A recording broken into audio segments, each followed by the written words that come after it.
अस्सलाम वालेकुम जी। खबर एक सोशल मीडिया पर गर्दिश कर रही है कि 3 अदद अजीम तरीन जनाब एंकर हजरात ने कैमरामैनों का नाम था हज के लिए सऊदी एम्बेसी की तरफ से, वो कटवा कर अपने नाम डलवा लिए हैं। इस मामले में जनाब पता चला है तीनों बड़े सीनियर हजरात हैं, बल्कि एक को तो तमगा भी मिल चुका है हुकूमत पाकिस्तान की तरफ से। आज भी हुकूमत ने बड़े तमगे बांटे हैं, तो उस पर भी बात करेंगे। आपको नाम बताऊंगा क्योंकि ये तो सब बता रहे हैं कि 3 कैमरामैनों के नाम कट गए, कौन से चैनल के कैमरामैन थे और किसने अपने नाम डलवाए हैं ये आपको मैं बताऊंगा। क्या क्या तगद होगी इसके लिए ये बताऊंगा। साथ साथ जनाब वाला ये तमगे जो है हमारे मुल्क के इतने सस्ते क्यों हो गए, किस किस को तमगा दिया गया, क्यों तमगा दिया गया। तमगे अब मतलब सियासी ये वो ही रह गए हैं जनाब। और इकबाल अफरीदी के साहबजादे ने मुल्क छोड़ दिया है। वो कहते हैं, इकबाल अफरीदी कहते हैं कि ये मुल्क रहने के काबिल ही नहीं है। साथ साथ पेट्रोल स्कैंडल पे भी बात करूंगा आखिर में। मैं हूँ दिलराज, आप देख रहे हैं मेरा यूट्यूब चैनल। जनाब सब्सक्राइब ज़रूर कीजिएगा। फीडबैक आपने अपना मुझे ज़रूर देना है, कमेंट करके बताइएगा खबरें कैसी लगी। मेंबरशिप और सुपर थैंक्स का ऑप्शन आपके पास मौजूद है अगर आप मेरे जर्नलिज्म को सपोर्ट करना चाहते हैं।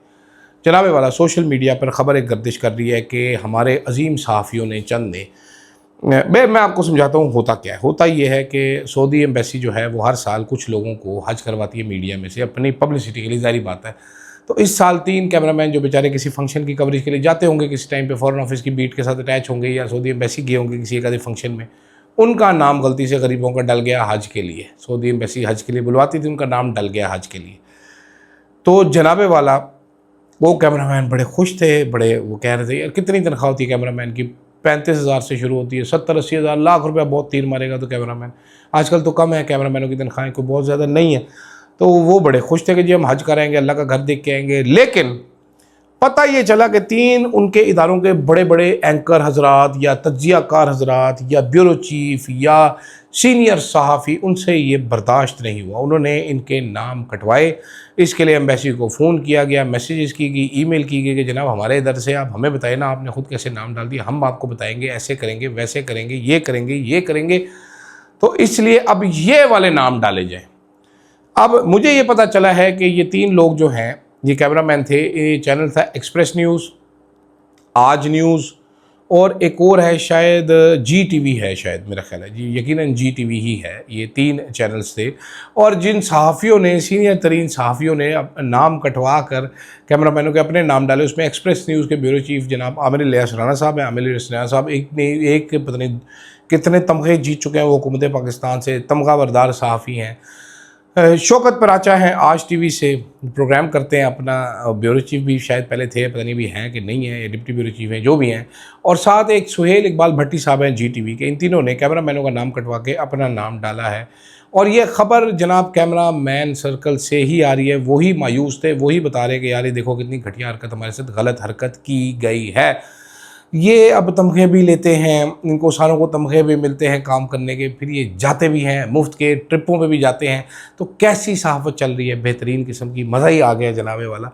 साथ साथ आज हुकूमत पाकिस्तान ने तमगे भी बांटे हैं। इसमें चंद जो तमगे हैं, मैं सारों पे तो बात ही नहीं करते हम। एक तमगे पे तो मेरा ख्याल है वो सिंधी उधरी बोल चुके थे कि ये बड़ी ज़्यादती है इसको तमगा देना। लेकिन एक तमगा एक ऐसे एंकर को दिया गया है जिसके क्रेडिट पे कोई स्टोरी नहीं है, एक भी स्टोरी नहीं है उनके क्रेडिट के ऊपर। ये जनाब का नाम है आदिल अब्बासी, एयरवाई में काम करते थे। एयरवाई को ऐसे वक्त में छोड़ के गए थे जब बड़ा बुरे हालात थे और बता के गए थे कि एयरवाई का बेड़ा गर्क हो जाएगा। मैं भी एयरवाई में अब नहीं हूँ, लेकिन ज़ीरो क्रेडिट पता नहीं किस लिए तमगा दिया गया, मुझे नहीं समझ आया। लेकिन बाकी भी तो खैर ऐसे ही दिए गए।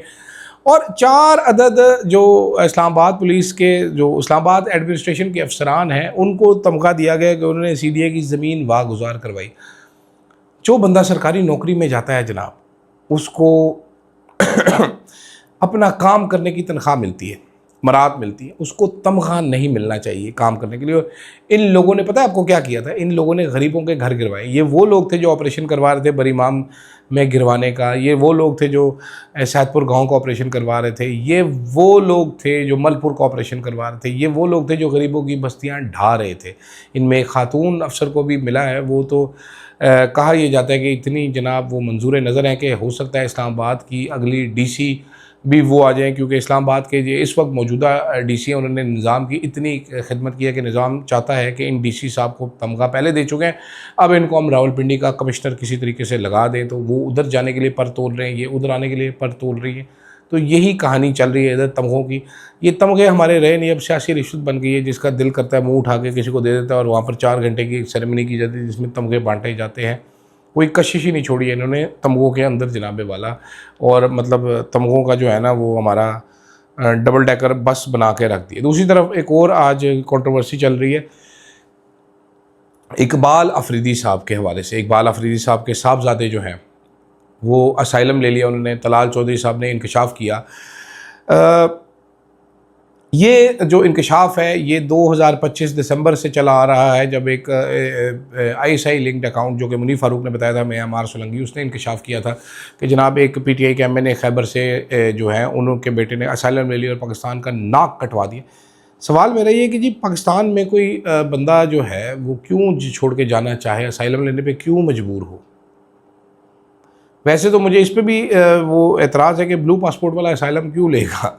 ठीक है, ब्लू पासपोर्ट पे वो असाइलम देंगे भी आपको क्यों, लेकिन अगर उसने लिया भी है असाइलम तो आप यहाँ पर ऐसे हालात तो रहे। तहरीक इंसाफ को कोई भी बंदा अगर असाइलम लेता है मुझे तो बिल्कुल कोई एतराज़ है ही नहीं है उसके ऊपर। अगर कोई सहाफ़ी भी असाइलम लेता है तो मुझे उसके ऊपर भी बिल्कुल ज़रा बराबर कोई एतराज़ नहीं है, क्योंकि आपने सहाफ़ियों का जो हाल कर रखा है, जो हाल कर छोड़ा है आपने, उसमें वो असाइलम न ले तो क्या करें भाई। उसमें असाइलम न ले तो क्या करें, जो तहरीक इंसाफ वाले असाइलम ले ना ले तो क्या करें। आपका मुल्क ऐसा होना चाहिए कि कोई छोड़ के जाने का सोचे ना। आपको लगता है कि आप यहाँ पर लोगों को कुटेंगे मारेंगे, वो बाहर जाएंगे तो बोलेंगे जिसमें ज़रा सी सख्त होती है। आपको जो सहाफ़ी लगता है कि ज़रा बोल सकता है, आप उसका नाम इसील में डाल के उसको इधर बिठा लेते हैं, और फिर जो बाहर जाते हैं वो आपकी छिल लाते हैं। फिर आप रोते हैं कि पाकिस्तान का नाम बदनाम हो गया। पाकिस्तान में ऐसी हरकत होनी नहीं चाहिए ना। तो बहुत सारे लोग ये करते हैं, देखे कितनी सीरियस बात है, पाकिस्तान का नाम बदनाम नहीं हो गया। आप उस MNA की बात सुने, वो कह रहा है कि भाई मेरा बेटा अगर चला गया है तो क्या हुआ, कितने लोग जाते हैं। साथ वो ये भी कह रहा है कि मैं भी पाकिस्तान छोड़ के जाना चाहता हूँ। अगर इमरान खान को बाहर नहीं निकालेंगे तो ये पाकिस्तान मुल्क रहने के काबिल नहीं है। ये एक इकबाल अफरीदी की बात नहीं है भाई। आउटफ्लो कितना है, जिसको मरीम नवाज कहती है हम हमारे पास बेस्ट ब्रेन हम अपने एक्सपोर्ट कर रहे हैं, तो आप माइंड क्यों करते हैं। ये तो ब्रेन गेन हुआ ना, फिर ये तो ब्रेन गेन हुआ फिर आपके अल्फाज में, this is all but brain gain. तो आप इंजॉय करें इस ब्रेन गेन को। जाते जाते आपको बताता हूँ जनाबे वाला, बड़ा इंटरेस्टिंग मेरे पास एक स्टोरी है, आपने देखी भी होगी, मैंने ट्वीट भी की थी। तो एक साहब उठते हैं जनाब, वो पेट्रोलियम के डीलर होते हैं, उनके साथ चंद पुलिस वाले, चंद और अफसरान मिलते हैं और वो एक स्कीम निकालते हैं आज से 1-2 साल पहले। स्कीम क्या होती है, स्कीम ये होती है कि पेट्रोलियम का रेट चेंज होता है, हम पेट्रोल वालों के साथ मिलके हेजिंग करेंगे, हम पेट्रोल उठाएंगे, ज़्यादा पैसा लगाएंगे हम उसमें, और जब रेट चेंज होने वाला होगा उस टाइम पे लगाएंगे और ढेरों ढेर माल कमाएंगे। इसमें अरबा रुपया इन्वेस्ट किया जाता है, तकरीबन 16 से 18 अरब टोटल स्कैंडल का हजम है। साल 1.5 साल ये कामयाबी के साथ स्कैम चलाया जाता है। इसमें रावलपिंडी की इंतज़ामिया, इस्लामाबाद के बड़े अफसरान, पुलिस के अफसरान, ये सारे शामिल हो जाते हैं। इसमें 8 से 10 पेट्रोल पंप शामिल होते हैं। पुलिस लाइन वाला पेट्रोल पंप का नाम चलाया गया है इसमें इंटरनेशनल जो कंपनीज़ हैं वो और जो लोकल कंपनीज़ हैं दोनों का पेट्रोल पंप शामिल है। इसमें बैरिया टाउन में मौजूद पेट्रोल पंप, DHA 2 में, DHA 5 में पेट्रोल पंप, बैरिया फेज़ 4 में पेट्रोल पंप, पुलिस लाइन वाला पेट्रोल पंप, ये सब इसमें शामिल थे। एयरपोर्ट हाउसिंग सोसाइटी के पास वाला पेट्रोल पंप, तरामड़ी वाला पेट्रोल पंप, ये सब इसमें शामिल थे। सरकारी अफसरान की पुष्ट बनाई थी, सरकारी अफसरान बैक पर थे, सरकारी अफसरान ने फ्रंट मैनों के जरिए पैसा लगा रखा था अपना। उसके बाद जनाब पैसे आने हो जाते हैं बंद। जब पैसे आने बंद होते हैं हुजूर वाला, तो फिर लोगों में बेचैनी फैलती है। 2 महीने, 3 महीने, 4 महीने, उसके बाद जनाब रोला पड़ जाता है, रोला पड़ता है, फिर FIR चंद लोग करवा देते हैं। अब हालात ये हैं कि आदिल इकराम जो लड़का है वो जेल में है। KP पुलिस में भी मुकदमे हैं, इधर भी मुकदमे हो चुके हैं उसके ऊपर।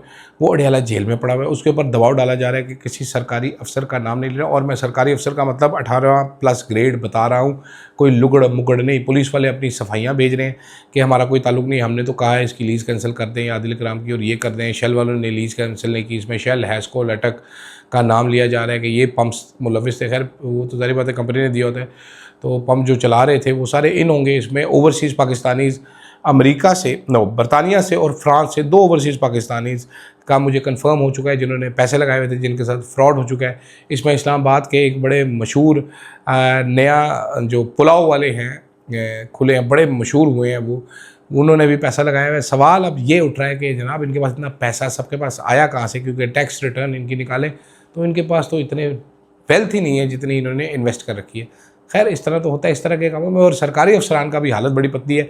गुलबर्ग में फार्म हाउस, एक इधर हाउसिंग सोसाइटी थी, वहाँ पर फाइलें, एक इस्लामाबाद में घर ट्रांसफ़र करवाया जा रहा है, उस बंदे को कुट्टा मारा जा रहा है। एक जिम का लड़का, उस जिम के लड़के ने 50 करोड़ से ऊपर का इन्वेस्ट किया हुआ था, वो फ्रंट मैन था, वो क्लाइंट्स भी ढूंढ के लेके आता था तगड़े तगड़े के। सर ये पेट्रोल में पैसा बनाते हैं, पेट्रोल में आवाम इधर महंगा पेट्रोल खरीद के मरने वाली हुई है। यहाँ पर हमारे सरकारी अफसरान ज़रा जो है वो इन कामों में लगे हुए। अंदाज़ा करें आप। फीडबैक ज़रूर दीजिएगा जनाब। फिल वक्त के लिए इतना ही, इजाज़त दीजिए। अल्लाह हाफ़िज़।